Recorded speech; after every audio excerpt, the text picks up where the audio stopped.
உச்சநீதிமன்றத்தினுடைய தலைமை நீதிபதி சூரியகாந்த் மற்றும் ஜோயமல்லிய பக்சி அவங்க கேட்ட ஒரே ஒரு கேள்வி, செந்தில் பாலாஜி வழக்குல இந்த தாவேகா அரசனுடைய அரசு வழக்கறிஞர் வாயே பேசாம அமைதியா நின்னுட்டார். குறிப்பா இந்த வழக்கு விசாரிக்கப்பட்ட விதம் குறித்து அவர் சொன்ன அந்த முறை இருக்கு இல்லையா, அந்த முறையை கேட்டு எதுவுமே பேசாம அமைதியா கோர்ட்ல வந்திருக்கிறாங்க. செந்தில் பாலாஜியை கைது பண்ண கூடாது அப்படின்னு ஆன்டிசிபேட்டரி பெயில் கொடுத்துட்டாங்க. தமிழ்நாடு அரசு வரக்கூடிய பட்ஜெட்டை அறிவிச்சு விஜய் அவர்கள் ஒரு பட்ஜெட் உரை பேசுறதுக்கு முன்னாடி செந்தில் பாலாஜியை கைது பண்ணணும்னு ஒரு அஜெண்டா ஓடிக்கிட்டு இருக்கிறதாக சில முக்கியமான ஊடகங்கள் செய்தி வெளியிட்டு இருக்கிறாங்க. இது மட்டும் இல்லாம டாஸ்மாகினுடைய 2000 கடைகளை தனியார் மயமாக்குறது குறித்து சில பிரச்சனைகள் எழுந்துகிட்டு இருக்கு. டாஸ்மாக் ஊழியர் சங்கங்கள் போராட்டத்தை துவங்கி இருக்கிறாங்க. இதை எல்லாத்தையும் மடைமாத்துறதுக்காக செந்தில் பாலாஜியின் மீது வழக்கு போட்டு டாஸ்மாக் ஊழல் என்கின்ற விஷயத்தை ஒரு மிகப்பெரிய டிராமாவாக மாற்ற முயற்சி நடக்கிறதா? உண்மையிலேயே இன்னைக்கு உச்சநீதிமன்றத்துல தலைமை நீதிபதியும் ஜஸ்டிஸ் ஜோயமல்லிய பக்சியும் என்ன சொன்னாங்க? ஏன் செந்தில் பாலாஜி மேல கை வைக்க முடியாது, அவரை கைது பண்றதுக்கு முகாந்திரம் இல்ல அப்படின்னு உறுதியா தீர்ப்பு கொடுத்தாங்க. இதுக்கு பின்னாடி நடந்துட்டு கூடிய அரசியல் என்ன? வணக்கம், இது மெட்ராஸ் வியூ.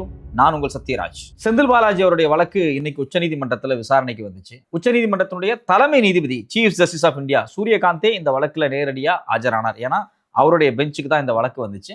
அடுத்த உச்சநீதிமன்ற தலைமை நீதிபதியாக வரப்போற சீனியாரிட்டியில் இருக்கிற ஜோயமல்லிய பக்சியும் இரண்டாவதாக நீதிபதியாக அந்த பெஞ்சில் இருந்தாரு. இவங்க 2 பேருமே தாவேகா அரசை பார்த்து, அதாவது அரசனுடைய வழக்கறிஞரை பார்த்து சில முக்கியமான கேள்விகளை கேட்டாங்க. தாவேகா அரசனுடைய அரசு வழக்கறிஞர்கள் பயங்கர சீன் போட்டு பார்த்தாங்க. ஒன்றும் ஒர்க் அவுட் ஆகலை. செந்தில் பாலாஜியை கைது பண்ண முடியாது அப்படின்னு சொல்லி ஆன்டிசிபேட்டரி பெயில் செந்தில் பாலாஜி கொடுத்துட்டாங்க.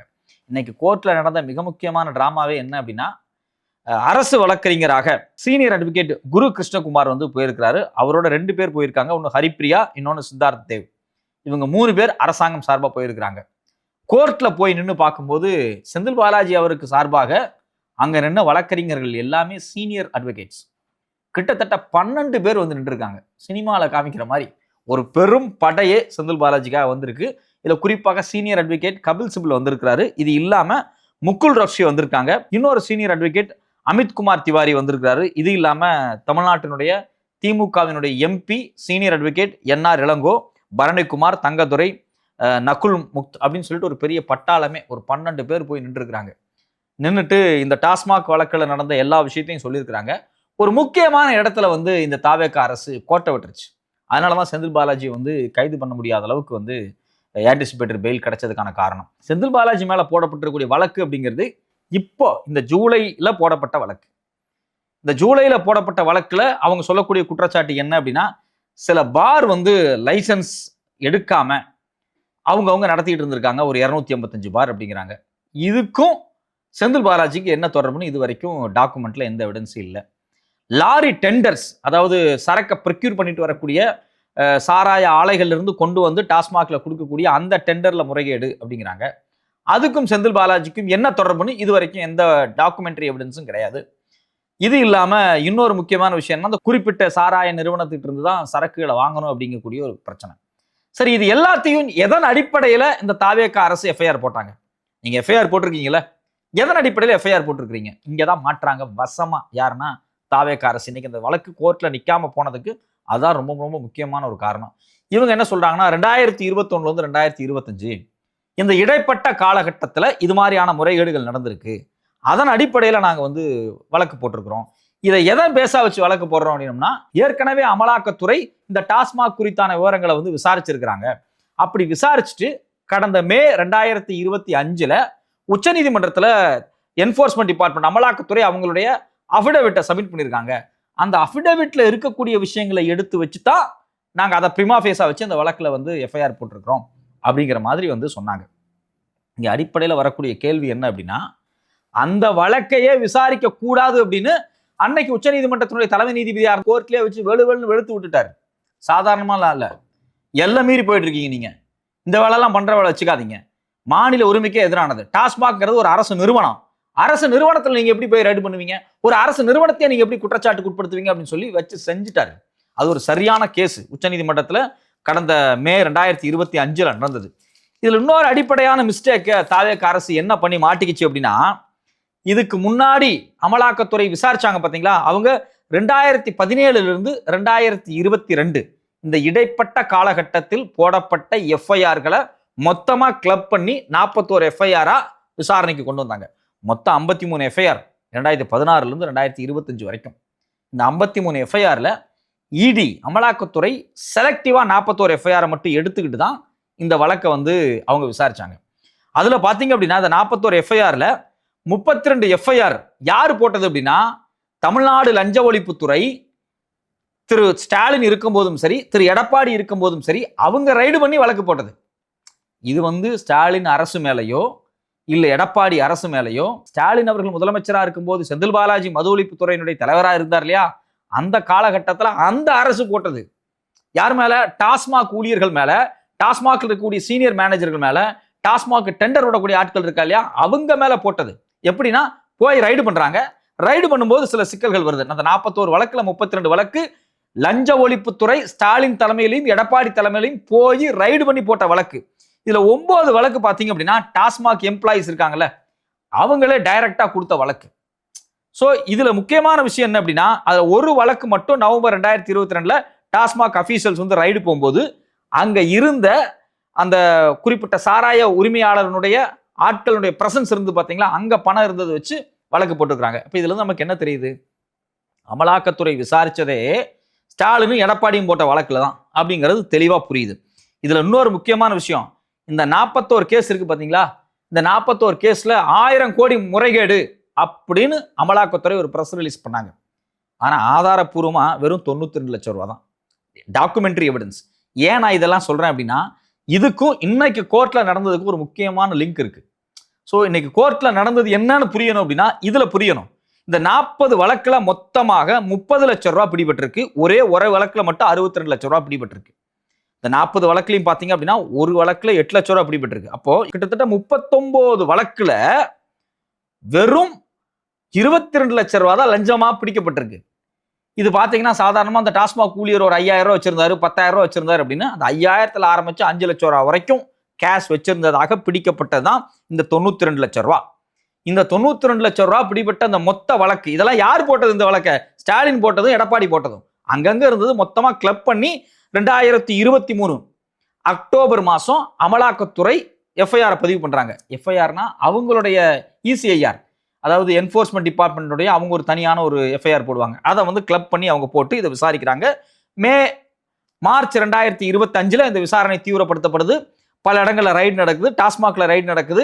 அதுல இருந்து டாஸ்மாக் ஊழியர்களுடைய கம்ப்யூட்டர், போன் எல்லாத்தையும் குளோன் பண்ணி எடுக்கிறாங்க. இது எல்லாம் தான் கடந்த ஆண்டு மே மாசம் உச்சநீதிமன்றத்தில் விவாதத்துக்கு வரும்போது, விசாரணைக்கு வரும்போது உச்சநீதிமன்ற தலைமை நீதிபதி வச்சு செஞ்சு விட்டு இந்த வழக்கை விசாரிக்க கூடாதுன்னு இந்த வழக்கை விசாரிக்கிறதுக்கே ஸ்டே பண்ணிட்டார்.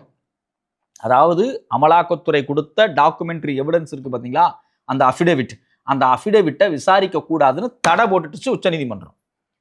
இப்ப இவங்க என்ன பண்றாங்க, என்னடா அது செந்தில் பாலாஜிய இந்த எம்எல்ஏக்களை விலைக்கு வாங்குறதுக்கு முயற்சி பண்ணாருன்னு சொல்லி ஒரு வழக்கை போட்டு பயங்கர சீனை போட்டோம். அதுலயும் முடியல, அவர் கைது பண்ண முடியல. சரி ரைட்டு, இந்த டாஸ்மாக் வழக்குல இவர் மேல ஒரு எஃப்ஐஆர் போட்டு இவரை கைது பண்ணிடுவோம் அப்படின்னு சொல்லிட்டு கடந்த 29ஆம் தேதி ஒரு ரைடு நடத்துற மாதிரி நடத்தி, அந்த ரைடை எப்படி நடத்தணும், ஏன் நடத்தணும், எதுக்காக எஃப்ஐஆர் போட்டோன்னு தமிழ்நாடு அரசு கோர்ட்ல என்ன சொல்லியிருக்கு, இல்லை எஃப்ஐஆர்ல என்ன சொல்லியிருக்கு அப்படின்னா, மது ஒழிப்புத்துறையினுடைய செக்ரட்டரி, அடிஷனல் செக்ரட்டரி ஒரு கடிதத்தை அனுப்பினார். யாருக்கு? லஞ்ச ஒழிப்புத்துறைக்கு. என்ன அனுப்பிச்சாரு? ஏற்கனவே அமலாக்கத்துறை உச்சநீதிமன்றத்தில் கடந்த 2025 மே மாதத்தில் கொடுத்த அபிடேவிட் இருக்கு பாத்தீங்களா, அந்த அபிடேவிட்டின் அடிப்படையில சில முறைகேடுகள் நடந்திருக்கிறதாக இந்த எஃப்ஐஆர் போட சொல்லி அவங்க கொடுத்துருக்காங்க, விசாரிக்க சொல்லி கொடுத்துருக்காங்க. அதன் அடிப்படையில் லஞ்ச ஒழிப்புத்துறை எஃப்ஐஆர் போட்டிருக்கு அப்படிங்கிறாங்க. இங்கதான் எங்க இவங்க வசமா மாட்டுறாங்க அப்படின்னா, இன்னைக்கு கோர்ட்ல நாங்க பழைய இடியினுடைய அந்த அபிடேவிட்டை வச்சுதான் அந்த வழக்கை போட்டிருக்கிறோம் அப்படின்னு பேசும்போது, நேரடியாவே உச்சநீதிமன்றத்தினுடைய தலைமை நீதிபதி என்ன கேட்டார் அப்படின்னா, why custodial interrogation was needed as the case was largely based on the documentary evidence. நீங்களே என்ன சொல்றீங்க? அமலாக்கத்துறை கொடுத்த எவிடன்ஸ், அவங்க சப்மிட் பண்ண பிரமாண பத்திரம், அந்த பிரமாண பத்திரத்தின் அடிப்படையில் இந்த எஃப்ஐஆர் போடப்பட்டிருக்குன்னு சொல்லியிருக்கீங்க. எப்பா ஒரு விசாரணையை ஆல்மோஸ்ட் முடிஞ்சு கோர்ட்ல பிரமாண பத்திரத்தை தாக்கல் பண்ணியிருக்கிறாங்க, சார்ஜ் ஷீட் போர்டில் பிரமாண பத்திரத்தை கொடுக்குறாங்க. அந்த பிரமாண பத்திரம் எதற்காக கொடுக்கப்பட்டது என்றால், டாஸ்மாகை நாங்கள் எந்த முகாந்திரத்தின் அடிப்படையில் ரைடு பண்ணோம், என்ன முறைகேடு நடந்திருக்கு, ஆதாரம் என்ன எங்கள்கிட்ட இருக்கு அப்படிங்கிறதா அந்த பிரமாண பத்திரம். அந்த பிரமாண பத்திரத்தின் அடிப்படையில தான் இப்ப வழக்கு போட்டிருக்கு நீங்க சொல்றீங்க. அந்த பிரமாண பத்திரத்தையே உச்சநீதிமன்றம் அன்னைக்கு தூக்கி எரிஞ்சிருச்சு போங்க அப்படின்னு. தூக்கி எரியப்பட்ட அந்த பிரமாண பத்திரத்தின் அடிப்படையில் இப்ப எப்படி நீங்க வழக்கு போடுவீங்க? அப்படியே இருந்தாலும் டாக்குமெண்ட்ரி எவிடன்ஸ் தான் இருக்காச்சே. இவரை நீங்க இப்ப கூட்டு போய் விசாரிக்க வேண்டிய தேவை எங்க வருது? டாஸ்மாக்ல முறைகேடு, டாஸ்மாக் ஊழியர்கள் மேலதான் அந்த வழக்கெல்லாம் போடப்பட்டிருக்கு. நான் சொல்ல 41 வழக்கு ரீஜனல் மேனேஜர், டிஸ்ட்ரிக்ட் லெவலில் இருக்கக்கூடிய மேனேஜர், சூப்பர்வைசர், இவங்க மேலதான் அந்த வழக்கு எல்லாமே இருக்கு. நீங்க போய் விசாரிக்க வேண்டியதானே. அவங்களை போய் டைரக்டா போய் விசாரிங்க, லஞ்ச ஒழிப்புத்துறை போய் விசாரிங்க, பிடிச்சி கூட்டு வந்து உட்கார விசாரிங்க. பாதி பேர் ஜெயிலில் வர இருக்காங்க. அதுல இன்னும் முக்கியமான பல எஃப்ஐஆர், அந்த 53 சில எஃப்ஐஆருக்கு கன்விக்டே ஆயிடுச்சு. ஸ்டாலின் அரசே அவங்கள பிடிச்சி ஜெயிலில் போட்டுருச்சு, முறைகேடு நடந்துச்சு அப்படின்னு. விசாரிங்க மற்றவங்கள. இல்ல செந்தில் பாலாஜி இன்டர்கேட் பண்ணும். எப்பா, இதுக்கு முன்னாடி 2021 25 வரைக்கும் நடந்த கேஸை தான் நாங்கள் எடுத்திருக்கோன்னு நீங்க சொன்னீங்க. அந்த கேஸ்ல அப்ப அவர் மினிஸ்டரா இருந்தாரு, அவர் மினிஸ்டரா இருந்த காலகட்டத்தில் நடந்திருக்கு அப்படின்னீங்க. அப்ப அவர் மினிஸ்டரா இருந்தாரு, அப்ப இடி இந்த வழக்கை வேற மாதிரி விசாரிச்சாங்க. இப்ப அவர் மினிஸ்டராவே இல்ல, நீங்க தான் ஆட்சி அதிகாரத்தில் இருக்கீங்க, தாவேகாவினுடைய அமைச்சர் இருக்கீங்க, சிஎம் இருக்கீங்க. நீங்க ஆட்சி அதிகாரத்தில் இருக்கும்போது அவரை ஏன் கூப்பிட்டு நீங்க விசாரிக்கணும்? டாஸ்மாக்ல நடந்த ஊழல் குறித்து நீங்க டைரக்டா போய் எம்ப்ளாயிஸ் விசாரிக்கலாம்ல. இதுதான ஒரு லாஜிக்கான ஒரு பாயிண்ட். நீதிமன்றத்தில் அதான் கேட்கறாங்க. எப்பா டாக்குமெண்ட்ரி எவிடன்ஸ் இருக்குல்ல, அதான் அமலாக்கத்துறை கொடுத்துருக்கல, அதுக்கப்புறம் இவர் இன்டர்கேட் பண்ண வேண்டிய தேவை எங்கிருந்து வந்துச்சு? இப்போ ஒரு மினிஸ்டரும் கிடையாது. மினிஸ்டரா இருந்தா தான் சாட்சியை மாத்திடுவாரு, மிரட்டிடுவாரு, ஆளை மாத்திடுவாரு, இதை மாத்திடுவாருன்னு நீங்க சீன் போடலாம். இவர் மினிஸ்டர் இல்ல, அப்ப நீங்க விசாரிக்க வேண்டியதானே அப்படின்னு கேள்வி கேட்டார். ஜோயல் மல்லிய பக்சி ரொம்ப தெளிவா கேட்டார். He was no longer minister. சும்மா கதை விடாதீங்க, ஒரு மினிஸ்டர் இல்ல விசாரிங்க அப்படின்னு சொல்லிட்டு அவரை நீங்க கைதெல்லாம் பண்ண முடியாது. வேணா அவர் இந்தியாவை விட்டு போயிடக்கூடாது, அதுக்காக அவரோட பாஸ்போர்ட்டை வாங்கி வைங்க அப்படின்னு சொல்லி பாஸ்போர்ட்டை சரண்டர் பண்ண சொல்லிட்டாரு.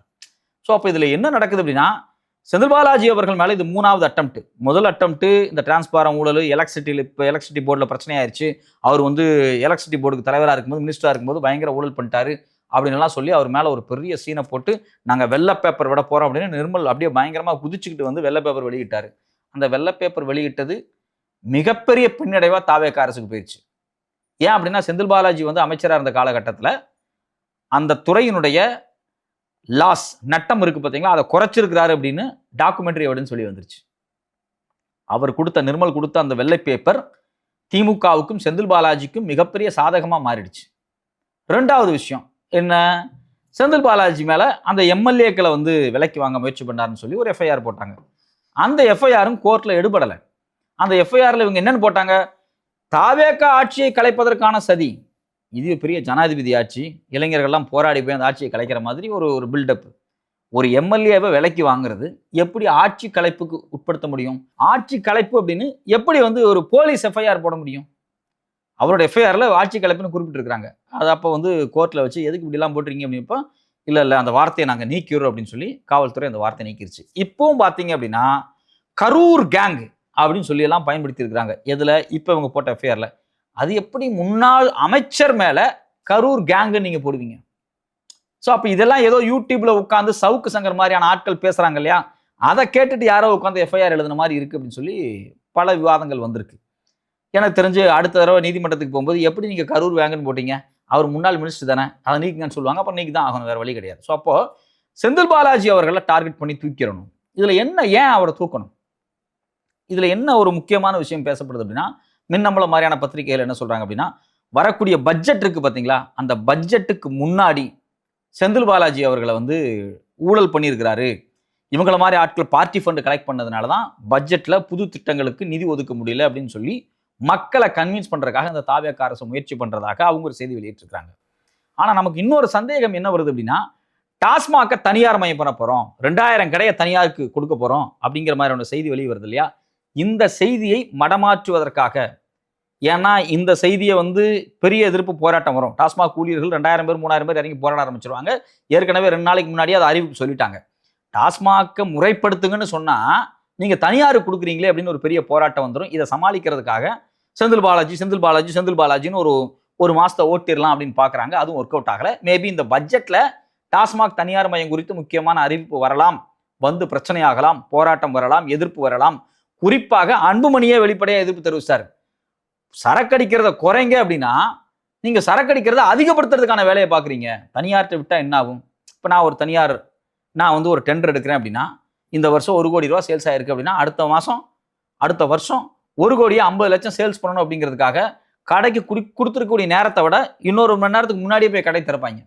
பிளாக்ல சரக்கு ஓட்டுவாங்க, டூப்ளிகேட் சரக்கு ஓட்டுவாங்க. ஒரு தனியார் லாபம் சம்பாதிக்கணும்னு நினைச்சிட்டா எல்லா வேலையும் செய்வாங்க. ஒரு ஆயுதம் தயாரிக்கக்கூடிய கம்பெனி நிறைய ஆயுதத்தை தயாரித்து அந்த ஆயுதத்தை விற்றா தான் அவனுக்கு லாபம். அப்போ 4 நாடுல மேலே குண்டு போடணும், லட்சக்கணக்கான மக்களை கொல்லணும், ஈரான் மேலே குண்டு போடணும், அந்த பக்கம் ஈரானுக்கும் மஸ்கட்டுக்கும் சண்டை வரணும், அந்த பக்கம் ஈரானுக்கு பஹ்ரைனுக்கு சண்டை வரணும், சவுதிக்கு சண்டை வரணும். இப்படி பல நாடுகள் அடிச்சுக்கிட்டா தான் ஒரு ஆயுத வியாபாரிக்கு நல்ல லாபம் வரும். அதே போல் சரக்கு விற்கிறான் பார்த்தீங்களா, அவனுக்கும் நிறைய பேர் குடிச்சா தான் லாபம் வரும். அப்போ தனியார் மையத்துக்கு கொண்டு போகும்போது குடிக்கிறத மேலும் மேலும் ஊக்குவிச்சு இன்னொரு 5 வருஷத்துக்குள்ள இப்போ குடிச்சிட்டு இருக்கான் பார்த்தீங்களா, இப்போ 100 பேர் குடிக்கிறான் அப்படின்னா 150 பேர்த்த குடிக்க வைக்கிறது தான் தனியாருடைய நோக்கமாக இருக்கும். இது மிகப்பெரிய சமூக அழிவுக்கு ஏற்பட்டுரும் அப்படிங்கிறத பல தரப்புல முன் வச்சுட்டு இருக்காங்க.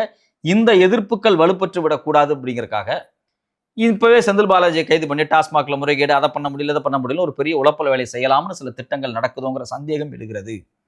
அடிப்படையில் டாஸ்மாக் தனியார் மயம்ங்கிறது மிகப்பெரிய ஆபத்தானது. 2000 கடையை தனியாருக்கு விட்டா 234 தொகுதியிலையுமே சாராயத்தை விற்கிறதுக்கு, இந்த ஒயின் ஷாப் ஏலம் எடுக்கிறதுக்கு பல ரவுடிகளை உருவாக்கக்கூடிய வேலை நடக்கும். அந்த ரவுடிகள் கட்ட பஞ்சாயத்து பண்ணுவாங்க, சட்ட ஒழுங்கு மோசமாக பாதிக்கப்படும், அவன் ஒரு குண்டர்களாக மாறுவான்.